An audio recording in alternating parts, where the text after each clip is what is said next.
Bonjour tout le monde. On se retrouve du coup aujourd'hui pour un petit tutoriel Fimo parce que ça fait quelques vidéos que du coup je vous en ai pas fait. Et comme mon calendrier de l'Avent m'a bien gâté, j'ai récupéré des couleurs que je n'avais plus et que du coup j'avais déjà des petites idées en tête mais du coup je pouvais pas les faire. Et du coup je vais faire un petit tutoriel pour vous montrer ce que j'ai prévu de faire. Donc, désolée, la caméra a failli se casser la gueule. Hop, je replace tout bien. Donc voilà. Du coup, je vais vous montrer le matériel dont vous aurez besoin. Alors, vous aurez besoin de Fimo blanche. Vous aurez besoin... Alors, je vais prendre la petite plaque de chez Action et je vais utiliser celui-là pour faire la pâte. Pour faire la base plutôt de ce que je vais faire. Et je vais utiliser celui-là. Donc le caramel et chocolat. Vous aurez besoin d'un rouleau, d'un emporte-pièce rond assez grand, donc moi c'est le plus grand que j'ai. Vous aurez besoin d'une lame normale, une lame souple, et d'une lame crantée. Vous aurez également besoin d'un pastel marron et d'un pinceau, excusez-moi. Et moi je vais utiliser des pépites de chocolat, donc vous pouvez la faire vous-même avec une création ratée, par exemple vous la prenez, si c'est marron vous grattez comme si vous grattiez du gruyère en fait, et vous récupérez la Fimo. Donc moi c'est ça ce que j'avais eu dans un fascicule du coup, et c'est ce que je vais utiliser pour finaliser ma création en quelque sorte.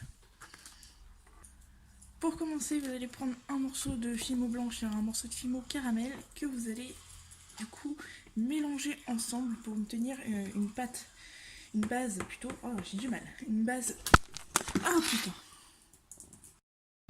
Du coup, vous allez prendre un morceau de Fimo blanche et un morceau caramel que vous allez mélanger ensemble pour obtenir une base assez claire. Donc je mettrai en accéléré sur la vidéo si jamais c'est trop long. Puis c'est pas super agréable d'entendre juste quelqu'un rouler la pâte. Donc moi j'ai pas de pasta machine, donc je fais tout à la main. Après c'est pas quelque chose qui me dérange plus que ça. J'ai pas forcément envie de gagner du temps. Et je préfère justement prendre mon temps et bien faire les choses que de vouloir les faire trop vite. Peut-être à l'occasion un jour je en prendrai une, mais pour l'instant j'en ai pas spécialement besoin. Donc plusieurs techniques pour mélanger rapidement la pâte. Vous faites un boudin, vous roulez, vous faites comme une sorte de tresse. Et ça mélange assez rapidement la pâte. Donc, vous voyez, la pâte blanche elle est plus... pour montrer la différence, elle est plus très blanche.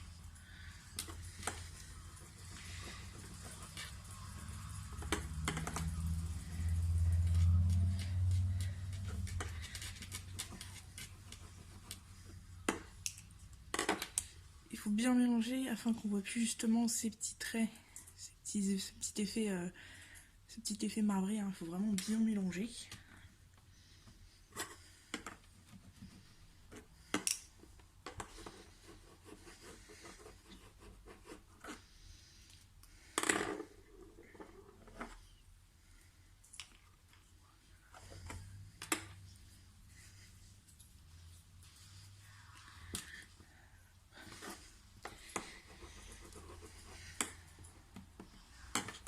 Du coup, je trouve que c'est un peu trop clair. Je vais rajouter un petit peu de... Je vais rajouter la pâte caramel.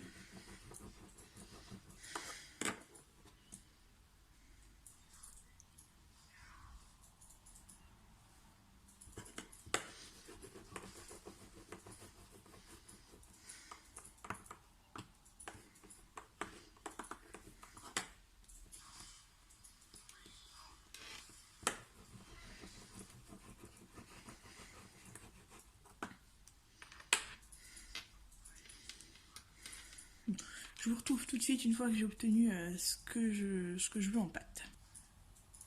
Et voilà ce que vous allez obtenir une fois que votre pâte est bien mélangée. Donc c'est vraiment marron clair. On voit plus les petites démarcations, l'effet un peu marbré. Du coup, avec cette pâte que vous avez mélangée, vous allez venir former une boule que vous allez légèrement aplatir avec votre main et rouler au rouleau.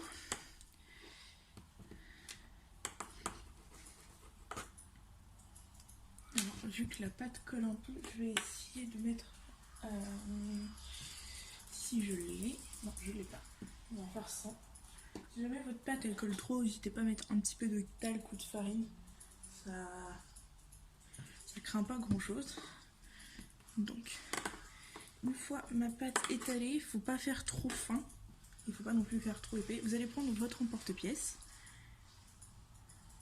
et vous allez venir dessiner votre forme.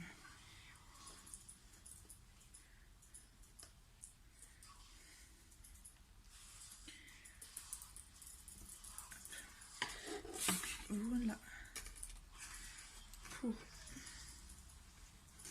la base de la création. On va mettre de côté et ensuite on va enchaîner avec la pâte fimo couleur chocolat. Pareil, vous allez prendre un morceau, le travailler un peu pour que, vous voyez, c'est assez dur, donc vous allez travailler un petit peu pour éviter que ça soit trop dur. Hop. En fait, vous allez chauffer votre pâte. Hop.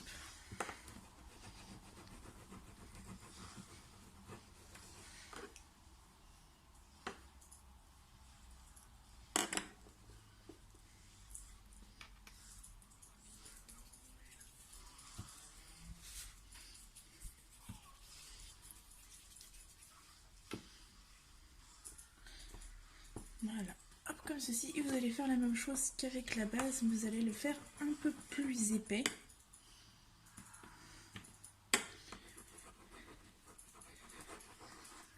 Ça sera un peu plus épais. Ah, c'est pas encore assez travaillé. Alors, je retravaille un petit peu la pâte parce qu'elle est cassante.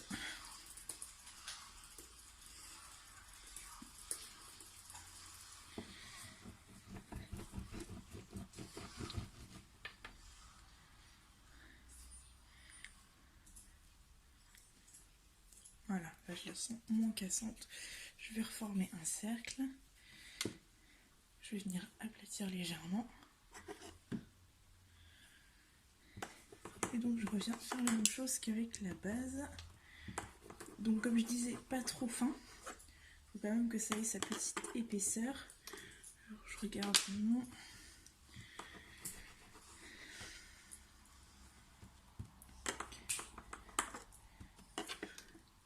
Et vous venez avec votre emporte-pièce, pareil que la base, découper. Voilà la forme. Voilà.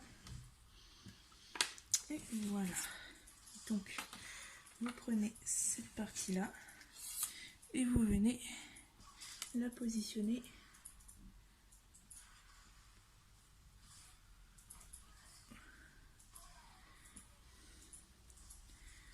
Alors.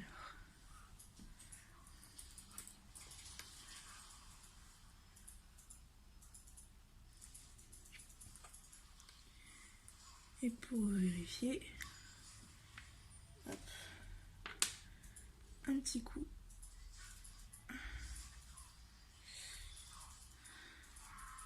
Un petit coup d'emporte-pièce pour enlever le surplus qui dépasse. Et on a la base. Et l'intérieur. Ensuite, vous allez reprendre les restes de votre pâte qui servait de base et vous allez venir former un boudin. Pas trop fin, il faut quand même qu'il y ait un peu d'épaisseur et vous venez. Alors moi j'aplatis d'abord au doigt et après je viens aplatir avec le rouleau. Après vous allez prendre votre bande. Voilà. vous allez venir ici dessiner le bas de la bande avec la lame souple. Donc pour faire un côté qui sera droit.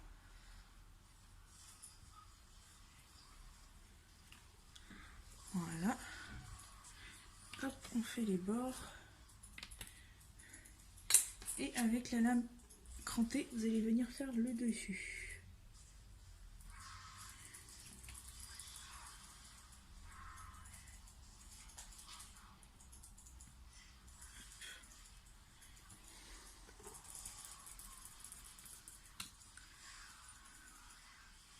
Voilà.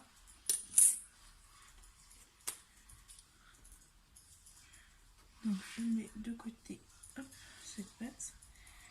Et je prends ma bande et ma base et je viens placer la bande tout autour de mes deux cercles.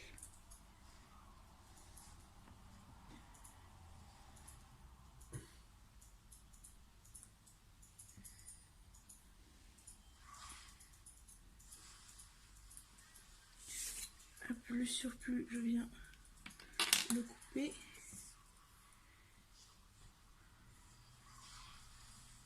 Et je viens le raccorder. Je viens ici accorder la base, enfin le rebord plutôt, à la base, comme ceci, en appuyant légèrement ici.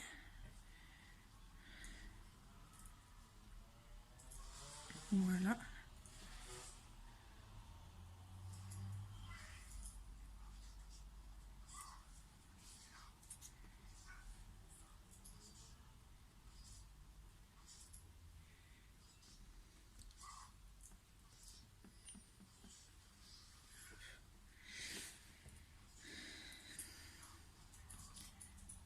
Et voilà ce que ça donne. Ensuite, je vais venir prendre mon pastel. Je vais changer de pastel. Donc, vous allez venir prendre le pastel marron qui vous convient.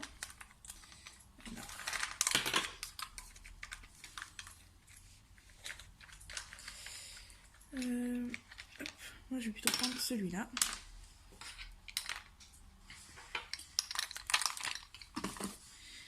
Et je vais venir gratter mon pastel.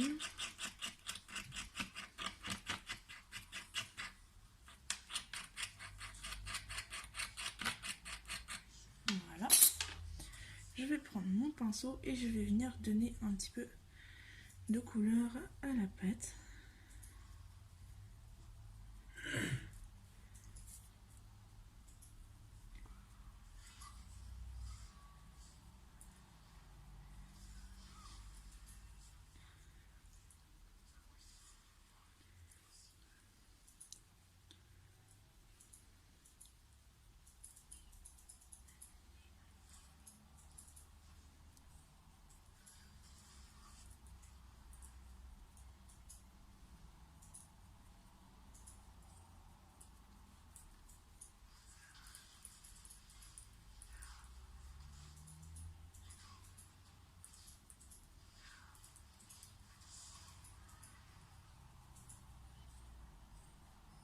Voilà, comme ceci. Et je viens faire pareil en dessous.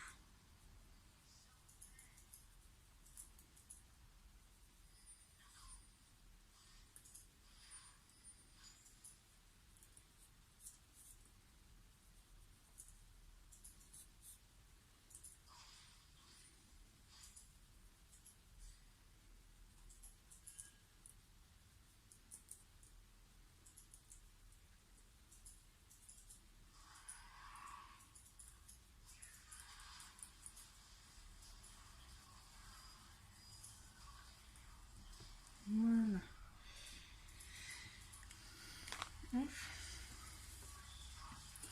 Et pour donner un petit peu le côté un peu doré de la pâte quand elle a cuit, je vais rajouter un peu de ce jaune. Alors, pareil, je prends ma lame, je viens gratter. Hop.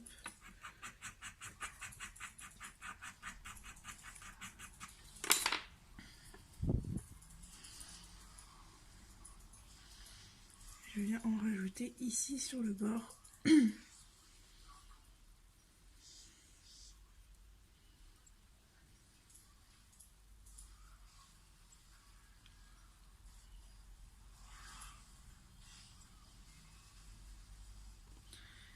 Donc avec le pastel marron que j'ai déjà mis, ça va un petit peu se mélanger, ça va donner cet effet un peu comme si on avait tartiné la pâte avec du beurre pour donner l'effet qu'on donne par exemple au croissant ou au pain au chocolat.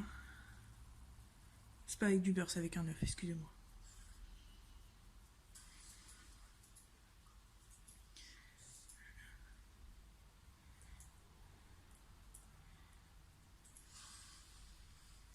Voilà, donc ce qu'on obtient, on obtient une pâte un peu comme ceci.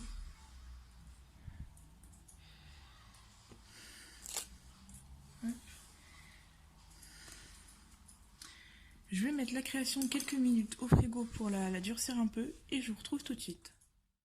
Une fois votre création passée au frigo, elle a légèrement durci. On va pouvoir venir découper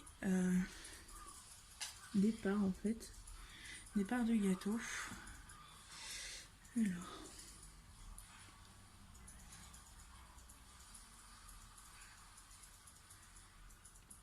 Hop.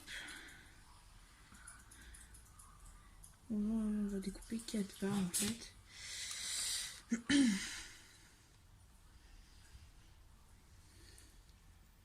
Voilà. Alors le fait de pouvoir mettre au frigo, c'est plus facile pour couper en fait, pour éviter que, par exemple, quand je coupe, alors, va-t-il me faire la macro? Voilà.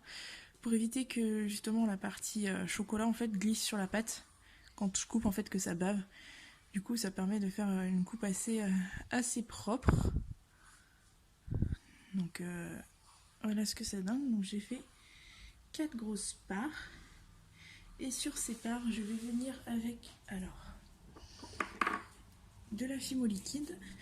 Je vais venir mettre des pépites de chocolat. Donc je vais prendre juste un petit pinceau. Voilà. Alors, je vais venir juste mettre un petit point de fimo liquide sur la part de gâteau que je vais venir étaler doucement avec un pinceau.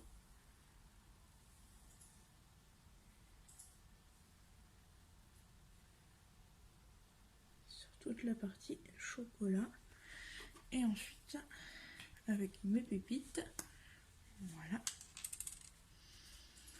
Alors, on va voir si, voilà. Je vais venir mettre des pépites sur le dessus de mon gâteau.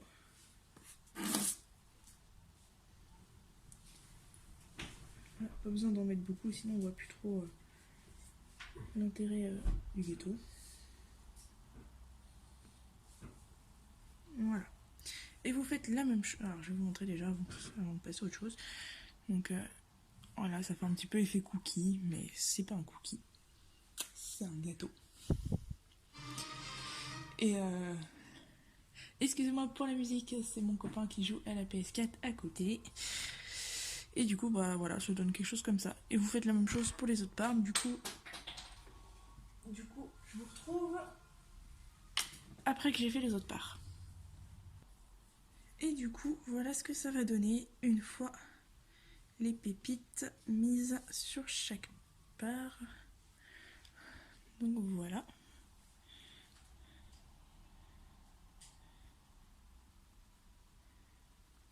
Et pour finaliser chaque création, je vais venir préalablement placer des petits pitons.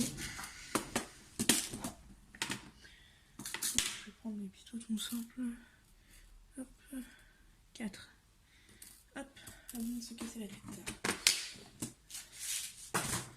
J'en ai 4.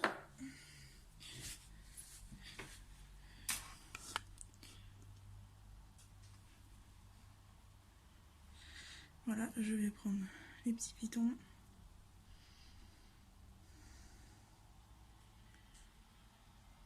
Que je viens placer comme ça à l'arrière de mes parts.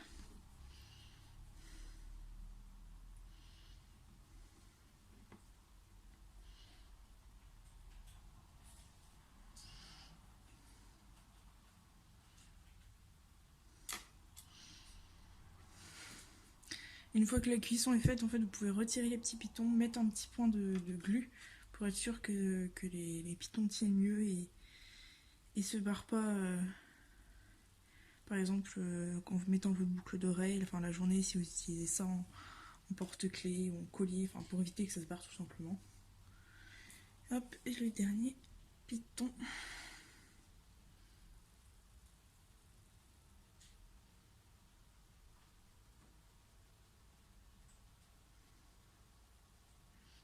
Et voilà. Je vais donc avoir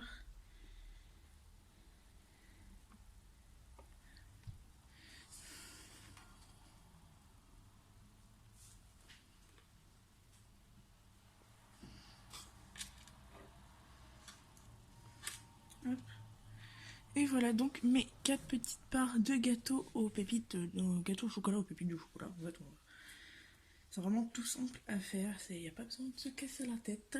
Et du coup, je vais vous laisser sur ce résultat. Je mettrai peut-être, n'hésitez pas à aller sur ma page Facebook parce que le résultat du fois cuit, verni et monté sera sur mon Facebook.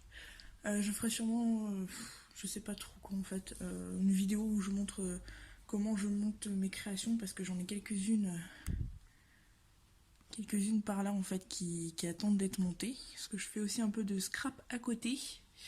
Du coup, j'ai plein de trucs à faire en fait. Et du coup, j'espère que cette vidéo vous aura plu. Donc n'hésitez pas à vous abonner, à commenter, à liker, à faire ce que vous voulez en fait. Et on se retrouve pour une prochaine vidéo. Bye!